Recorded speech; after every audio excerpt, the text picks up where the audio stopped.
Boa noite, boa noite, boa noite para todos vocês, alunos da EJA. Bom, nós já vamos aqui para mais uma aula, né, que eu estou gravando para vocês. E o tema dessa aula é um tema que a gente vai abordar bastante neste mês de novembro, que é a questão da consciência negra e a cultura africana. E aí, você já parou para pensar por que o dia 20 de novembro é um feriado?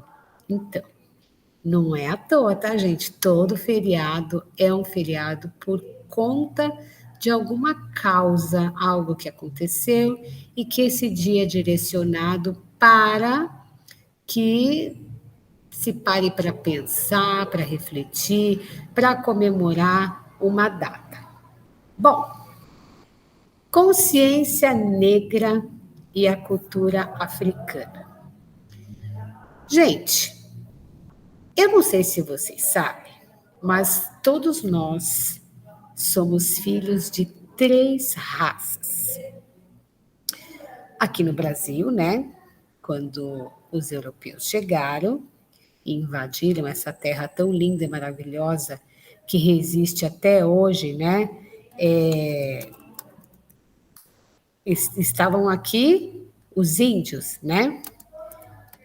Então, depois que os europeus não conseguiram escravizar os índios, mas tomaram as terras, vieram os negros africanos.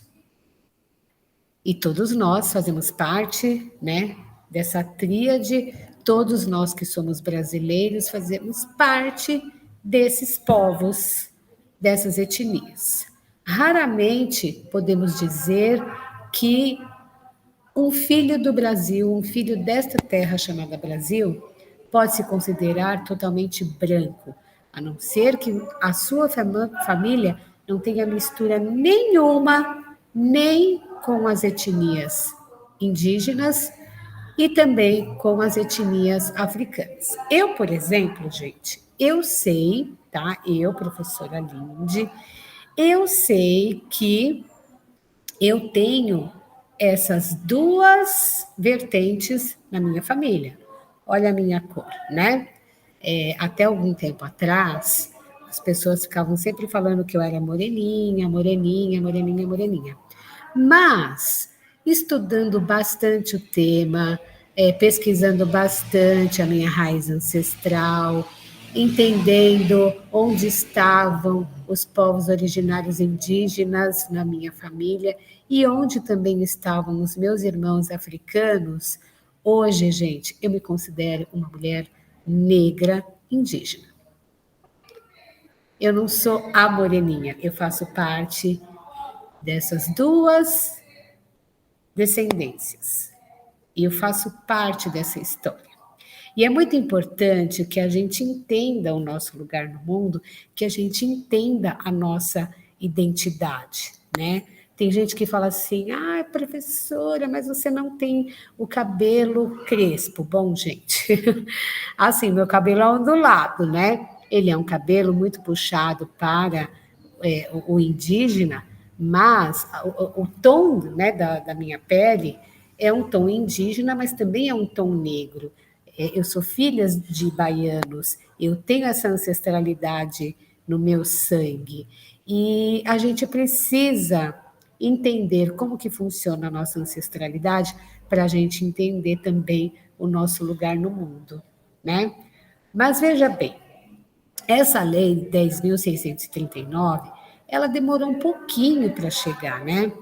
Ela foi uma lei que foi estabelecida apenas no ano de 1996, né? Então, a lei número 10.639, ela altera uma lei, né, de 1996, que era a lei 9.394, de 20 de dezembro, que estabelecia o quê? Estabelecia que nas leis de diretrizes e bases da educação nacional, incluísse o currículo oficial da rede, o ensino da temática História e Cultura Afro-Brasileira. E aí, em 9 de janeiro de 2003, vem a Lei 10.639 para reforçar essa antiga lei de diretrizes e bases. E por que estudar a história africana? Bem, porque nós fazemos parte dessa história. Então, a consciência negra e a cultura africana é justamente esse feriado que foi criado, né, pelos movimentos negros, pelas pessoas que estão aí trabalhando e resistindo para o debate sobre as questões raciais e para que elas possam ser pensadas e discutidas. Por quê? Para que o passado escravagista não se apague, para que as pessoas não esqueçam que aqui nessa terra chamada Brasil existiu um período, né? Bom, enfim, a gente passa aí por muitos períodos obscuros, mas existiu um período muito obscuro que foi o período da escravidão e que muitos negros escravos trabalharam e construíram esse país a troco de nada e ainda levando chicotada. Essa é a grande verdade. Então, para não se apagar essa história, e muito menos toda a cultura do povo africano e de várias etnias, porque quando a gente fala de África, a gente fala de várias etnias, né? E todos os seus costumes, as suas artes, a vestimenta, a culinária, os ritos, a religiosidade, todos os conhecimentos que foram desenvolvidos e que é uma história de luta e de resistência que atravessa séculos e séculos e séculos e que é papel, sim, né, da escola e de toda a sociedade abordar. Então, é necessário que a gente fale sobre essas ações e é necessário que as pessoas entendam qual é o seu lugar, porque tem muitas pessoas que são negras e que não se reconhecem como negras, como eu, por exemplo. Quanto tempo eu passei sendo a moreninha? Mas será que o dizer, né, que você é moreno, que você é pardo, né, como coloca lá no registro de nascimento, é uma forma de dizer que você não é negro e que você pode ser branco? Não, aí você fica como se você estivesse ali em cima do muro, né? Então, é necessário a gente reconhecer isso. Então, por isso que nesse mês a gente para falar um pouco sobre esse assunto, que não é um assunto que tem que ser falado só no mês de novembro, não. É um assunto que tem que ser abordado o ano todo, o tempo todo, porque o racismo está aí, o racismo existe, e muitos de vocês podem, em algum momento, ter sido vítima de racismo. Talvez aquele emprego ou aquela oportunidade não chegou até você por conta da sua cor. Então, é por isso que é necessário que hajam os movimentos e as ações. Bem, mas afinal de contas, por que o dia 20 de novembro? Bom, foi no dia 20 de novembro que foi escolhido para ser a data dessa comemoração, né, da consciência negra e da cultura africana, por ser a data de Zumbi dos Palmares. A morte de Zumbi dos Palmares foi exatamente nessa data, 20 de novembro. Só que foi no ano de 1695. E quem foi Zumbi dos Palmares? Bom, ele foi um grande líder do Quilombo dos Palmares. Aí você deve estar perguntando, mas afinal de contas, o que são quilombos? Vocês devem ouvir também aí pela internet, ou pelos jornais, ou por alguma fonte sobre as comunidades quilombolas. Inclusive, gente, teve um vídeo, né, que viralizou aí na época de um ex-ministro aí da educação, né, que de educação ele não entendia praticamente bulhufas, e que naquela reunião onde eles estavam lá todos tentando ver quais as maracutaias que eles bolavam aí para o nosso país, ele teve, né, a pachorra de falar que ele não entendia por que povo indígena, povo quilombola, povo africano, era tudo povo brasileiro. Bom, se o ministro da Educação, né, gente, não consegue entender a história do próprio país, então como será que fica o restante da nossa educação? Né? Porque nós somos frutos de tudo isso. E nós somos, sim, um povo diversificado. Aqui tem europeus, tem asiáticos, tem os negros, tem os indígenas, enfim, o Brasil é a terra que aportou a todos. Então, a gente pode dizer que é uma terra que foi uma grande irmã para todos, né? Para todos esses povos, assim como as cidades também acolhem, né? As pessoas que vêm do norte, do nordeste, do sul, do sudeste, enfim, as cidades normalmente também recebem todo mundo. Então, isso faz parte também da nossa história, esse acolhimento que nós temos de todos. Bom, mas voltando aí para a questão dos quilombos. Bom, os quilombos, eles são essas comunidades que são formadas pelos negros escravizados que fugiam da tirania dos senhores. Então, aquele negro que ele não queria viver aquela situação de escravidão e de servir, né, as terras tomadas, né, desses fazendeiros e desses senhores de engenho, eles fugiam e eles construíam essas comunidades para viver dignamente, como você, como eu, gosta de viver, como seres humanos livres para escolher, para fazer as coisas que queremos.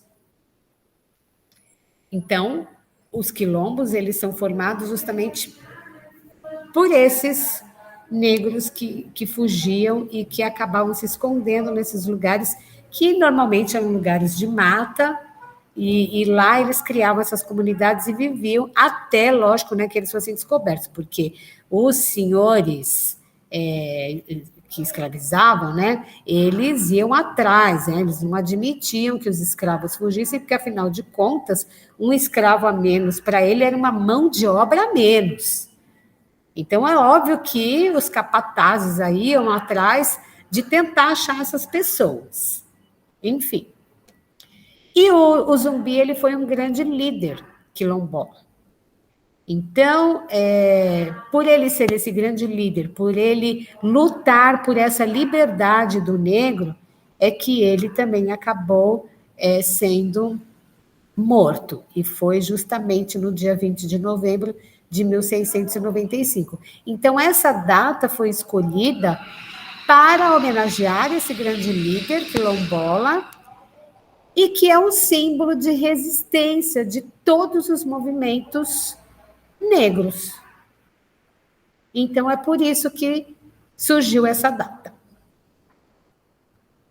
Bom, para a gente abordar esse assunto, gente, seria, assim, muitas aulas. Mas como a gente tem um breve tempo para a gente abordar,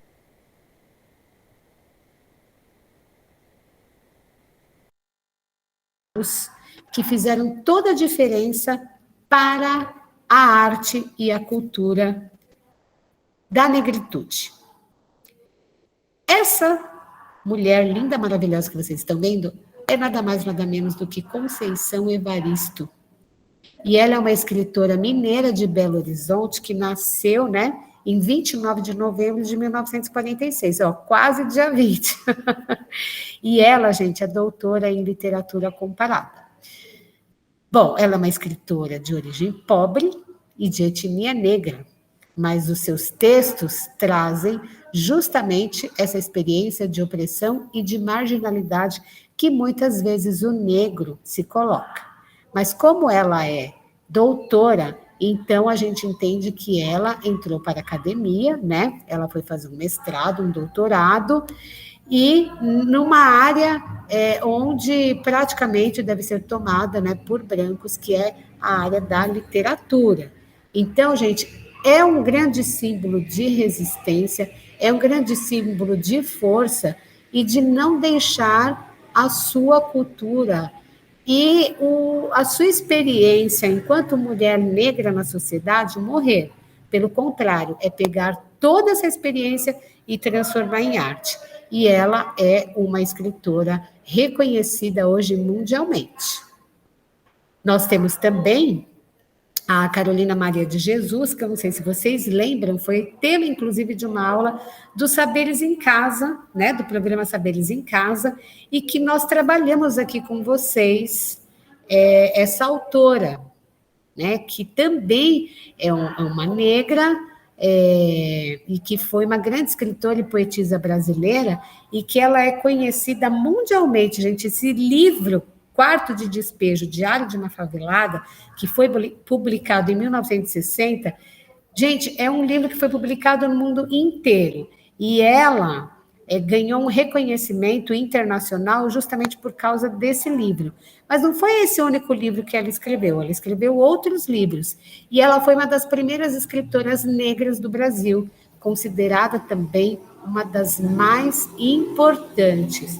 Então, olha só a força e a potência dessa negritude e dessa mulher negra em representar essa vida de uma maneira tão poética quanto a escrita, porque escrever, gente, é um grande exercício. Então, escrever um livro contando as experiências do seu dia a dia numa favela, realmente é muita vontade de falar, é muita vontade de expressar para o mundo o que é essa vivência. E aí eu trouxe para vocês, gente, o Emanuel Alves de Araújo. Ele é um escultor, ou seja, ele é um artista plástico, desenhista, ilustrador, figurinista, gravurista, cenógrafo. Cenógrafo, gente, é quem faz as coreografias das danças, né? Do balé, da dança contemporânea, enfim. Ele é um pintor e ele é curador e museólogo brasileiro. Então, é um grande artista negro que tem aí o seu lugar conquistado nas artes visuais, nas artes plásticas, na questão do museu, e que ele realizou aí a sua primeira exposição individual, ou seja, foi a grande mostra, né, dos seus trabalhos em 1959. E depois disso ele mudou para Salvador, ingressou na Escola de Belas Artes da Universidade Federal da Bahia e construiu aí esse legado maravilhoso dessa força e dessa potência das artes, e nesse caso, a arte negra. E eu não poderia deixar de falar sobre ele, afinal de contas, ele é uma referência para muitos jovens, né? Leandro Roque de Oliveira, mais conhecido pelo nome artístico de Emicida. Gente, o Emicida, com certeza, é um rapper que muita galera ouve, né? Então, o Emicida é um rapper, ele é um cantor, letrista e compositor brasileiro. Ele é considerado, gente, uma das maiores revelações do hip hop do Brasil da década de 2000. Então, nos anos 2000, o Emicida teve aquele boom, né, do hip hop. Mas, gente, o Emicida, ele tem uma grife, né? Ele também trabalha com moda, ele promove desfiles, ele também desenvolve designers, né? Toda nessa questão da escrita africana, as roupas, né? Vem tudo com símbolos, com cores, muito forte da cultura africana. Então, é uma moda contemporânea, mas que traz grande característica mesmo do que seria as roupas, digamos assim, clássicas africanas. E o nome dele, Emicida, é uma fusão das palavras MC, né, que é aquele que faz o canto do rapper, né, tum, tum, tum, enfim, e homicida. Homicida de homicídio. É um trocadilho que ele faz aí no nome dele, para falar também, né? Tem uma pegada aí de crítica social. E ele traz também essa questão forte dessa imagem do negro que não esquece, né, que é negro. Então, o cabelo, as roupas, tudo é muito forte nas suas raízes. É muito bacana a gente conhecer o trabalho do Emicida mais a fundo. Então, vocês pesquisem aí também essas pessoas.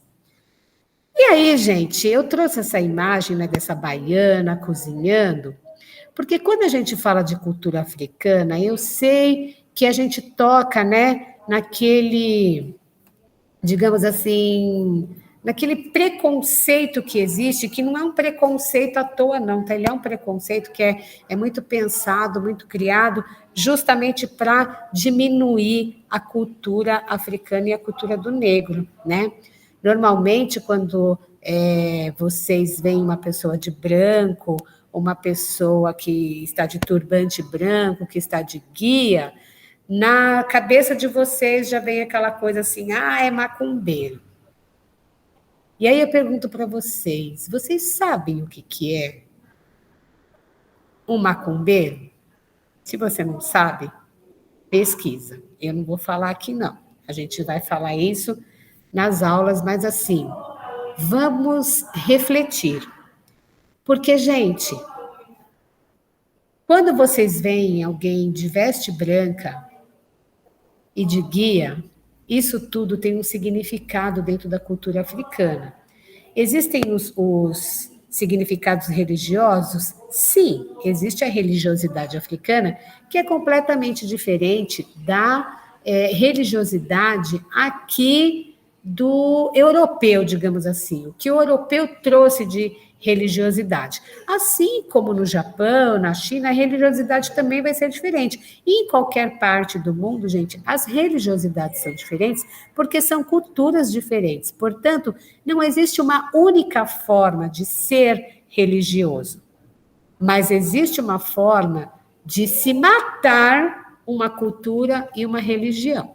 E essa forma é quando dizem para você que alguém vestido de branco, de turbante e de guia é alguém de uma religiosidade ruim. Nunca aceite isso como uma verdade. Procure entender por que é que os europeus, aqueles que invadiram essa terra, aqueles que ainda querem essa terra, querem tanto colocar na sua cabeça, na sua mente, que a religiosidade africana é algo ruim, ou que a religiosidade dos asiáticos pode ser uma coisa ruim, ou como a religiosidade de qualquer outra pessoa que esteja nesse planeta é uma coisa ruim. Gente, não existe religiosidade ruim. O que existe é ser humano ruim. E é com essa frase que eu vou fechar aqui esse tema, mas para a gente abrir para outra questão, que é as comidas. Então a gente fala tanto, né? A gente de repente critica tanto aquele que fortalece as suas raízes africanas e que não deixa perder, né, a sua cultura, e esquece que muitas vezes a comida africana faz parte da nossa vida. Então a gente pode citar, por exemplo, azeite de dendê, pimenta malagueta, feijão preto, a famosa feijoada, o quiabo. Tudo isso, gente, vem da cultura africana. Eles também ensinaram, né, a gente a fazer o vatapá, o caruru, o mugunzá, o acarajé, o angu e a pamonha. E aí eu vou perguntar, quem é que não gosta de comer um acarajé muito gostoso feito por uma boa baiana? Tá vendo? Ancestralidade pura, gente. Descendência africana na veia. E é isso que a gente sempre precisa parar para pensar. O que é que está dentro da minha casa que vem daquela minha cultura mais ancestral? Pode ter certeza que você vai encontrar um desses elementos.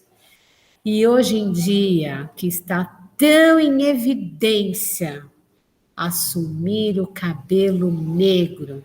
E a gente tem aí, gente, diversos jovens, né, que estão cada vez mais assumindo o seu cabelo, sem essa coisa, né, do alisamento, seja com progressiva ou outros produtos. Não, é assumir cada vez mais a característica negra que cada um traz em si.